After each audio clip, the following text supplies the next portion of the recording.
the morning. The national sports radio show that America deserves, but has never had before. Oh, I know you better got you working on the track. How do you take your coffee this sweet? I will raise the children. You pay all the bills. Where is my John Wayne? Where is my furry son? Where is my happy ending? Where have all the cowboys gone?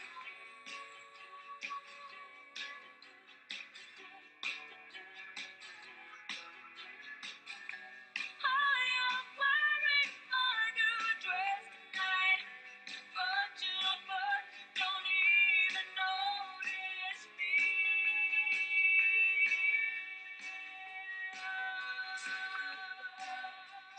Well, you know, this guy Thayer Evans, who took part in this story, and his credibility is, listen, this guy should be fired, as far as I'm concerned, for such an atrociously bad piece of allegedly investigative reporting that apparently took place over 10 months. And this is a guy who I'm finding out more and more here. During the timeout, I was perusing the internet looking for information on this guy, and it's clear that his bias is an overall hatred of Oklahoma State, and he's not only an alum of Oklahoma University of Oklahoma, but in addition and concurrent with that, he hates Oklahoma State. October of 2011, he wrote the following: "A meltdown by seventh-year Oklahoma coach Mike Gundy is coming just like usual, as evidenced by his sixth-ranked team's sloppy 38-26 victory Saturday against incompetent number 22 Texas." He also wrote October of 2011, "Even the rest of the college football world knows Gundy is bound for a debacle.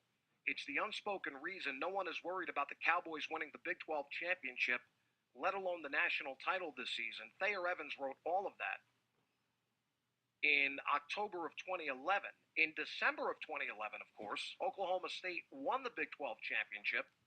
They were one win away from the national title. And in the following spring of 2012, apparently, Thayer Evans began his investigation of Oklahoma State. He also did mention in his piece, I forgot to mention this, where is it? I mean, this is just so damn obvious. It is so damn obvious that this guy is swinging an axe and just wants to do everything in his power to take down an institution and a football program that he absolutely and totally despises. Where is it? I should have outlined it here. Here it is. Here it is. He writes the following in this paragraph. In 2006, an internal investigation at Oklahoma revealed that Sooners quarterback Rhett Bomar and offensive lineman J.D. Quinn worked a few hours a week at a car dealership, but filed padded timesheets and collected thousands of dollars in unearned income. The players were dismissed from the team in a scandal that rocked Norman. And then he tags it with this: "But the Sooners' violations paled next to the bogus jobs 83 miles away in Stillwater."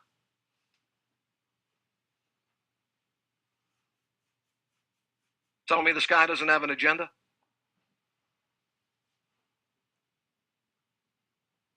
I mean, any journalist who read this piece, didn't Jason Whitlock, Kaplan, in the last 24 hours, didn't he come down with a sledgehammer on this piece? He did. He ripped Thayer and piece in general. Any journalist worth their salt, any writer, columnist, journalist, combination of the two, would be expecting a hell of a lot more from this. I mean, this story is laden with innuendo, hearsay, assumption-based accusations.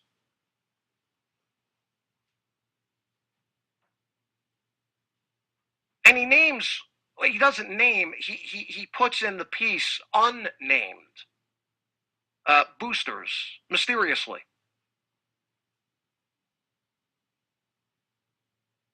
And as I said before, what is very disturbing about this whole thing, 6 of the players identified at one point in the piece of having received payments. 2 of them are dead, can't defend themselves. 3 of them right now are denying the allegations. 1 refused to respond to the report. Then there's the Mama Norris figure who I talked about. She's dead. She can't speak on her own behalf. The rest of the OSU football community who played during the time and were teammates with many of the players that were implicated here, not implicated, but spoke allegedly on the record, and all those players were thrown off the team, let's not forget. The head coach at the time, Miles, is now at LSU. His reputation is being soiled in the process of this whole thing.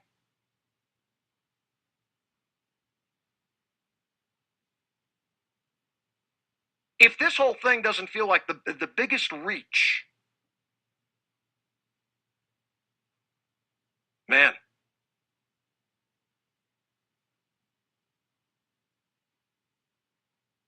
How did they let him get away with this? Is something that I sit here and I can't fathom it. I can't fathom how Sports Illustrated would allow this piece to go forward. Not only that, I can't fathom how Sports Illustrated could allow this story, 5 parts, 5 parts. Part 2 today, Part 3 scheduled for Thursday, Part 4 on Friday. Guess what? Series concludes with Part 5 on Saturday, another college football Saturday across North America and around the world. And you're going to let this go forward. SI, you're better than this. You're better than this. Oh, and on top of everything else, one of the authors, the main driving author in the piece, even though it was a collaborative effort, the driving author in the piece, this Thayer Evans guy, an alum from the University of Oklahoma, loves their football program and hates OSU. I mean, would this guy ever get another job anywhere at any time if Sports Illustrated should do the right thing here and fire him and put the kibosh on this piece?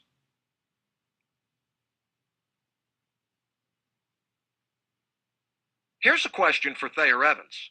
You went to Oklahoma. Oklahoma certainly, as you mentioned briefly in your piece, had just a minor scandal with Rhett Bomar and a offensive lineman several years ago. Would you not think that maybe you would want to do... listen, would the guy not have had much more credibility going after an institution that he loves, going after an institution that where he went to school, than to come up with the crappy journalism? And what does this do now to the OSU football program heading into this year? It capsizes everything right now. It casts a pall in a dark cloud because in a lot of people's minds, I could imagine that people read part 1 of the report and were, they've got their hands and they're rubbing them together. Ooh, I can't wait for part 2. Because perception oftentimes, unfairly, is reality in the minds of well too many people.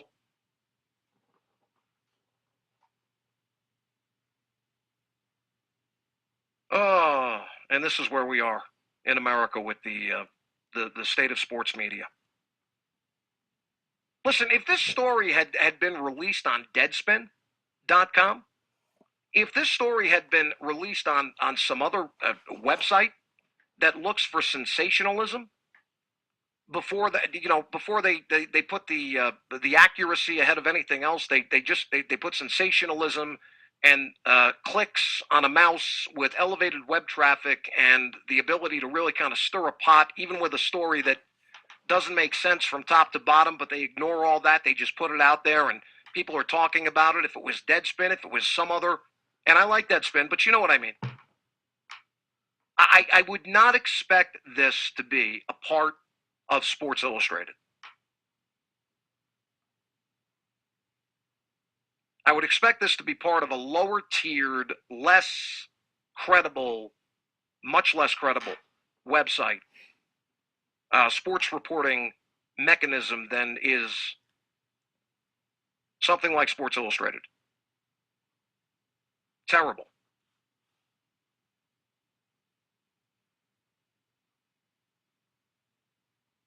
And the NCAA is going to jump into the pool now. And the NCAA is now going to conduct their own investigation. How many times do I have to tell you that the NCAA has outlived its usefulness? I mean, this is akin to a major drug operation that has been going on for years in some town in America, okay, that is fully staffed with a police force, a sheriff's department, and it's been going on under their noses all this time. They don't have an inkling. They don't have a clue. Yet two flunkies from the local town newspaper got the jump on all this, and they knew about it over a 10-month period of time and sprang it upon an unknowing public one day in a newspaper. And then the sheriff's department and the police department sat back and said, oh, really? Wow, who knew? We didn't know. That's the NCAA's role in this whole thing. That's why I said, Mark Emmert, clean out your office in Indianapolis. You're fired. You're out. The new sheriff in town, the guy who is now the president of the NCAA is Thayer Evans. He knows everything. Oh, listen, he's the dirt buster. He's the dirt buster. What a disgrace.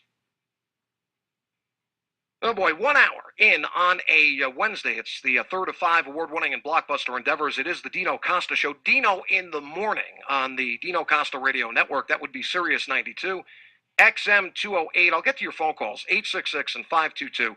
2846, 1 done, 3 to go on a Wednesday. Top of the hour with a sports update or something they're going to do. And then back with hour number 2 right after this.